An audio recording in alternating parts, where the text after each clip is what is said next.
একটি চাউনি। লিখেছেন রবীন্দ্রনাথ ঠাকুর। গাড়িতে উঠবার সময় একটুখানি মুখ ফিরিয়ে সে আমাকে তার শেষ চাউনিটি দিয়ে গেছে। এই মস্ত সংসারে ওইটুকুকে আমি রাখি কোনখানে? দণ্ড পল মুহূর্ত অহরহ পা ফেলবে না এমন একটু জায়গা আমি পাই কোথায়?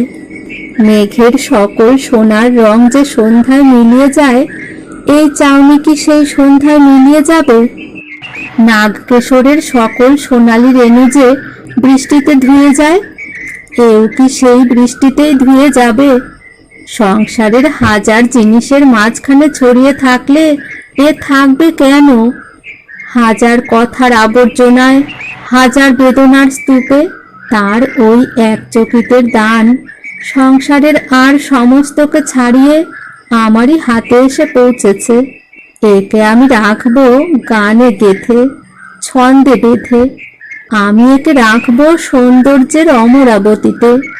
পৃথিবীর রাজার প্রতাপ, ধনীর ঐশ্বর্য হয়েছে মোরবারই জন্যে, কিন্তু চোখের জলে কি সেই অমৃত নেই যাতে এই নিমেষের চাউনিকে চিরকাল বাঁচিয়ে রাখতে পারে?